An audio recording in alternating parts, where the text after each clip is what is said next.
여호수아 11장 말씀 함께 나누겠습니다. 여호수아 11장 가나안 땅을 점령하는 장면이 나오는데 11장 1절에서 보면 하솔 왕 야빈이 이 소식을 듣고 마돈 왕 요압과 시몬 왕과 악삽 왕과 했습니다. 이 왕들과 연합군을 만들어서 그들이 쳐들어오는데,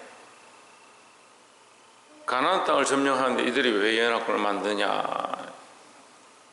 자, 우리가 이것 또한 영적인 문제로 봐야 하는데, 세상의 왕은 하나밖에 없어요. 우리가 이제 다르게 얘기하면 여러 종교가 있는데 각 종교의 우두머리는 다 따르고 교주가 따로 있다 이렇게 생각하지만, 사실은 세상의 왕은 하나밖에 없습니다. 그러니까 마귀가 왕인 거죠. 결국 천국이냐 지옥이냐 둘 중에 하나입니다.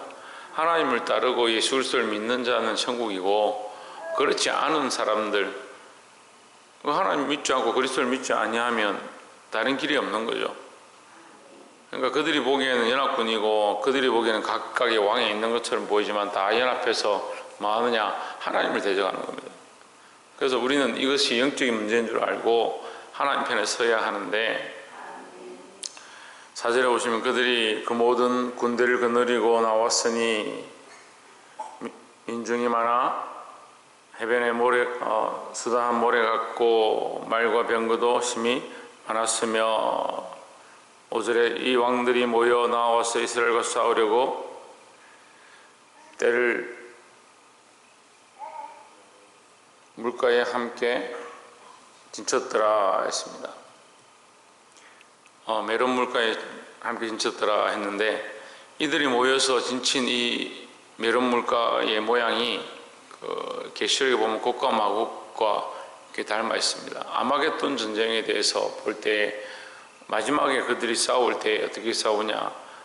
함께 한 모든 자들 다 끌어모았다 이렇게 얘기를 합니다. 수다한 모래 같다. 그래서 때로는 세상이 너무 커 보이고 하나님 믿지 않는 사람들이 너무 많아 보여서 우리가 힘들거나 어떻게 이 세상을 이기겠느냐 이런 생각들을 하지만, 우리가 명백히 알아야 될 것은 그리스도 편의 선자와 그렇지 않은 자 딱 두 가지밖에 없습니다. 그래서 우리는 오직 길과 진리요 생명 되신 예수 그리스도만 바라보고 나아가는 것이 우리가 마땅히 해야 될 일이다라는 겁니다. 저들이 연합을 했느냐, 세상이 어느 편에 섰느냐, 어떤 논리로 다가오느냐, 사실 그게 중요하진 않습니다. 우리에게 중요한 건 우리가 바라보는 방향이죠. 우리가 하늘을 바라보고 위에서 부르신 부름의 상을 바라보고 표대를 바라보고 예수 그리스도를 바라보고 나아가고 있느냐, 그렇지 않으면 세상과 짝하고 있느냐, 그게 중요한 문제지. 결국 세상의 연합은 믿는 자들 공격하고 할 수만 있으면 우는 사자와 같이 삼킬자를 찾고 있는 이 사단의 공격과 함께 되어지는 모습이지, 우리가 세상의 그런 연합이나 어떠한 것들을 두려워할 필요는 없다라는 겁니다. 이 사람들이 이 소식을 들었으면, 1절에 보시면 이 소식을 들었다 했죠. 이 소식을 들었으면 이스라엘에 하나님 도우시는구나, 뭔가 있구나, 그렇게 하고 해결해야 되는데 더 완악하고 더 큰 연합을 이루는 겁니다. 이게 세상의 원리예요. 복음을 듣고 하나님의 말씀을 들으면 하나님 앞에 나와서 회개하는 것이 아니고 오히려 뒤로 물러가고 또 교회를 공격하고 박해하는 그런 일들이 계속 생기게 되어 있습니다. 여러분, 그렇다 할지라도 우리는 그러한 상황들을 바라보는 것보다 하나님 바라보고 그리스도를 바라보는 것이 더 중요하다라는 겁니다. 신학도 잘못되어지는 부분이 뭐냐면, 왜 우리의 믿음이 자꾸 뒤로 가냐면 뒤를 쳐다보니까 뒤로 가는 거예요. 뒤를 돌아보면 소금기둥이 되는 그 원리가 소돔과 고모라에서 나오는 그 여인의 롯의 아내의 모습인데, 뒤로 돌아볼 필요가 없어요. 우리가 그리스도를 바라보고 있는데 그리스도를 바라보니까 원리가 이렇구나, 세상에 대한 모습이 이렇구나, 이렇게 보는 거지. 그렇다고 뭐 세상이 딱 하니까 우리는 관여도 하지 말고 거기 살지도 말고 세상을 떠나자 그렇게 말하는 게 아닙니다. 우리는 그런 악한 속에서도 더더욱 그리스도의 빛을 나타내는 자로 살아야 하는데, 그러면 우리는 어떻게 되냐? 그리스도를 바라보고 나아가는 거예요. 예수 그리스도의 빛 되심을 바라보고 나아가면 우리가 어느 편에 섰는지 분명히 알게 되는 거죠. 또한 우리가 두 번째 나눌 말씀은 14절에 이 성읍들의 모든 재물과 가축은 이스라엘 자손들이 탈취하고 모든 사람은 칼날로 쳐서 진멸하여 호흡이 있는 자는 하나도 남기지 아니하였으니 15절에 보시면 여호와께서 그 종 모세에게 명하신 것을 모세는 여호수아에게 명하였고 여호수아는 그대로 행하여 여호와께서 무릇 모세에게 명하신 것을 하나도 행치 아니한 것이 없었더라 했습니다. 이것은 하나님의 말씀의 전달인데, 하나님의 말씀이 모세에게 전달된 바 되었고 모세가 이 명령을 듣고 여호수아에게 전달했고 여호수아도 똑같이 이 말씀을 따라서 행하고 그 말씀을 하나님 말씀으로 받고 그 말씀대로 행동했다. 그래서 승리 있게 하셨다라는 겁니다. 예. 임의로 싸우고 있는 것처럼 보이고 자기들의 목적을 위해서 싸우는 것처럼 보이지만 사실은 하나님의 말씀대로 싸우는 겁니다.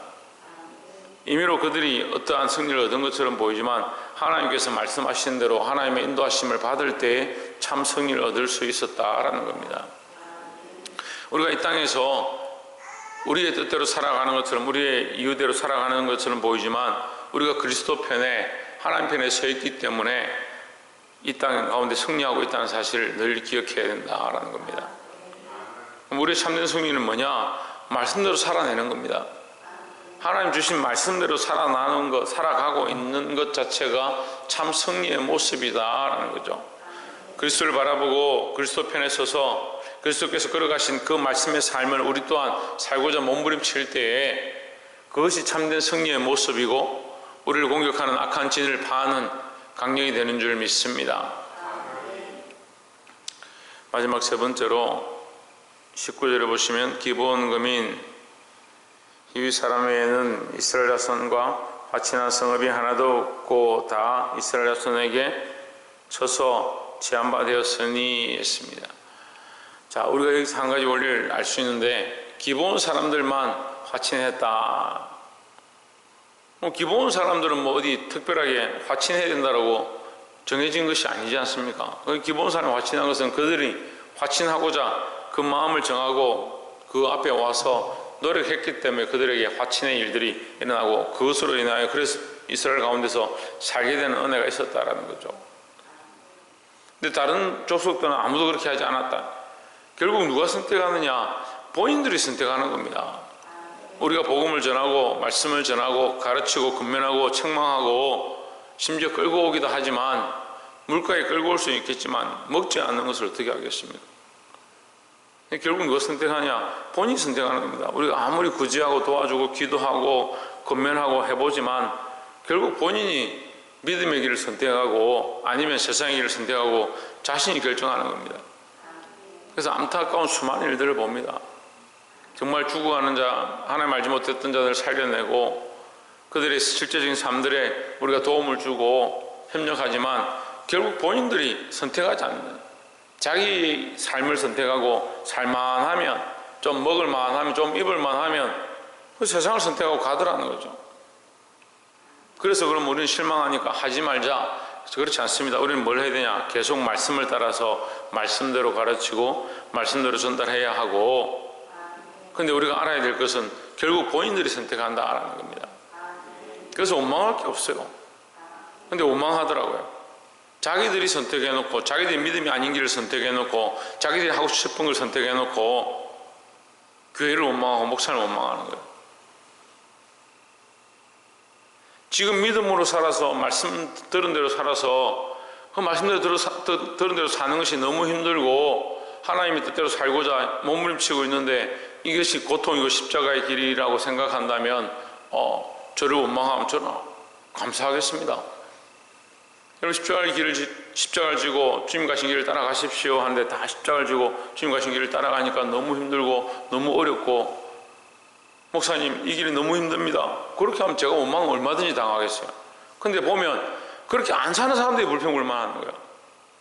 왜 우리 보고 그렇게 하라고 하냐고. 누가 선택하냐? 결국 본인이 선택하는 겁니다.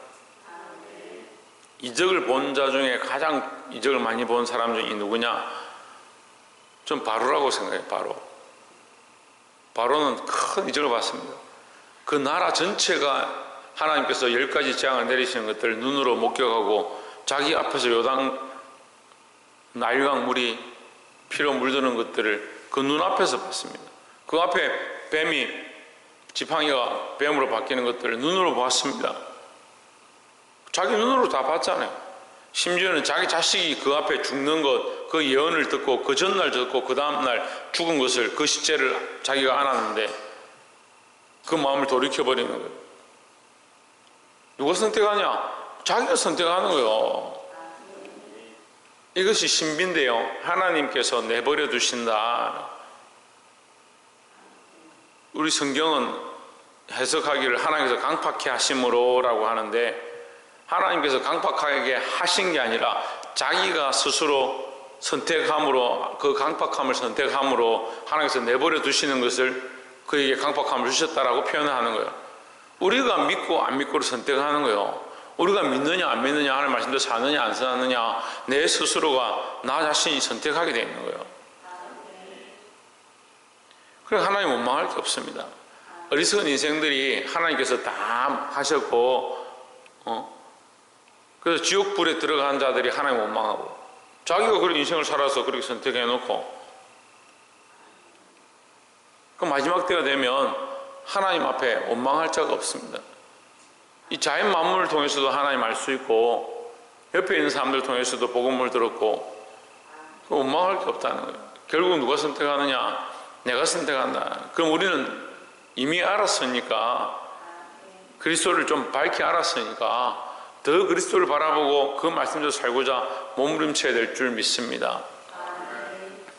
20절에 그들의 마음이 강팍하여 이스라엘을 대적하여 싸우려 온 것은 여호와께서 그리하게 하신 것이라 했습니다. 하나님께서 싸우도록 부추긴 것이 아니고 내버려 두셨다라는 거죠. 네, 이것을 우리 인간의 말로 100% 표현할 수는 없어요. 이게 하나님의 섭리죠. 하나님 하시는 일이죠. 그들이 멸망의 때가 찼고 이제 심판할 때가 되었기 때문에 그들을 그 땅에서 몰아내시기를 원하셨고 그 원하심은 그들의 죄의 결과죠. 죄로 인한 결과이기 때문에 그들이 거기서 멸망하고 쫓겨나도 하나님은 원망할 게 없습니다. 하나님 공의신데 왜 우리를 멸망시키냐? 그렇게 할 게 없어요. 하나님 계속해서 뭐라고 하시냐면 그들은 그들의 자식을 불사이로 지나게 하고 그들을 신들에게 바치고 우상을 숭배하고 그 얘기를 계속하는 겁니다. 그래서 그들 멸절시켜라. 다 진멸해라. 왜 다 불살라라? 왜 그렇게 하느냐? 하나님 앞에 심판받기에 그들의 죄의 대가로 결국 끝나기에 합당하다는 거죠. 그래서 결국 하나님 오셔서 그리스도께서 다시 오셔서 이 땅을 심판하실 때에 지옥 가는 사람들이 원망할 게 없습니다. 원망할 게 없어요. 지금 우리가 하나님 앞에 믿음으로 살고 있는 것 하나님 은혜죠. 그래서 우리도 반대로 하면 우리는 뭡니까? 자랑할 게 없습니다. 자랑할 게. 우리는 자랑할 게 없고요. 지옥에 가는 자들은 원망할 게 없어요. 근데 누군지 모르죠. 누가 지옥에 가고 누가 천국 가는지 다 모르죠. 하지만 누가 아느냐? 나는 압니다. 내가 믿음으로 사는지 내가 그리스도를 바라보고 있는지 내 양심이 알고요. 내 안에 성령께서 알게 하시는 거죠. 그래서 이것 또한 우리가 자랑할 게 없습니다. 왜요? 그건 하나님의 은혜니까요. 내가 선택하는 것처럼 보이지만 그것 또한 성령께서 간섭하신 것이고 내가 믿고자 할 때 성령께서 믿고자 하는 마음을 주셔서 동시적으로 작용하는 이것 또한 신비죠. 이것을 우리가 어떻게 표현할 수가 없는 거예요. 그래서 나중에 내가 그 믿었는데 내가 그때 내가 신앙 고백했는데 그 신앙 고백 또한 성령이 아니면 예수를 아무도 주라 할 수 없다. 그러니까 신비인 거예요. 근데 그걸 이론으로 자꾸 가르치는 사람들이 이론으로 안 돼요. 주일날 목사님들 오셔서 이렇게 나누는데 하나님께서 저에게 삼위일체에 대해서 지혜를 주셔서 알게 하셨다고. 그래서 제가 그걸 이제 설명을 해드리니까 그것 또한 설명하는 것으로 다 되지 않는다라고 맞습니다. 저도 그렇게 생각합니다. 우리에게 믿음이 있고 하나님의 삼위일체 되심을 믿기 때문에 그 설명이 도움이 되는 것이지, 그 설명 자체가 하나님을 설명할 수는 없어요. 우리 말로 어떻게 하나님을 다 설명하겠습니까? 그러니까 이들이 스스로 어떻게 한다고요? 스스로 이스라엘 대적해요 싸우려 온 것은 여호와께서 그리하게 하신 것이라 그들로 저주받은 자 되게 하여 은혜를 입지 못하게 하시고 하십니다. 우리는 뭡니까? 우리는 뭐요? 우리는 어떤 자요? 저주를 받은 자요? 은혜를 입은 자요? 왜? 은혜를 입은 자죠. 그러니까 은혜를 입은 자와 저주를 받은 자 둘 중에 하나가 있는 겁니다. 그럼 여러분 은혜의 길을 선택하겠습니까? 저주의 길을 선택하겠습니까? 은혜의 길을 다 선택하고 싶죠. 그럼 어떻게 해야 되냐? 마음을 강팍히 하지 말고 하나님의 말씀을 순종하고 믿음으로 나아가야 된다라는 겁니다. 우리가 이렇게 할 때 성령께서 작용하십니다. 성령께서 일하시고, 성령께서 일하실 때 우리가 더 믿게 하시고 더 깨닫게 하시고 보게 하시는 줄 믿습니다. 말씀을 맺겠습니다. 11장을 통해서 여호수아가 이 가나안 땅을 점령해 나가는 모습을 보여줍니다. 이 모습은요, 어제도 말씀드렸지만 합력하여 선을 이루는 거예요. 하나씩 하나씩 쳐서 한 나라씩 한 성읍씩 싸우려면 어느 세월에 다 치겠습니까? 그런데 그들이 알아서 자기들끼리 연합해가지고 한꺼번에 나오는, 한 방에 그냥 쳐서 멸하고 그 산지를 다 얻어버리는 그런 은혜의 역사가 있는 거예요. 때로는 우리에게 고난이 닥치고 어려움이 닥치고 악한 것들이 우리를 넘어뜨리려 하지만 그 싸움을 이겨낼 때 더 빨리 가는 거예요. 풍랑이 일고 바람이 부는 것, 그 배에는 고통스럽게 보이지만 때로는 그 바람으로 인해서 그 바람을 인하여 더 빨리 갑니다. 이 찬양이 있습니다. 찬송이 있습니다. 우리가 이 어려운 이 세상 가운데 하나님 말씀대로 살아내서 그리스도를 바라보고 믿음으로 살아서 저주를 선택하는 것이 아니고 은혜를 입은 자요, 은혜를 입은 자요, 은혜를 입은 자의 자리 가운데 선택하는, 이것을 선택할 수 있는 은혜를 주신 하나님의 은혜를 또한 기억하고 은혜를 덧입게 되는, 주의 말씀대로 살아서 은혜를 덧입게 되는 자들이 되기를 주의 이름으로 축복합니다. 기도하겠습니다.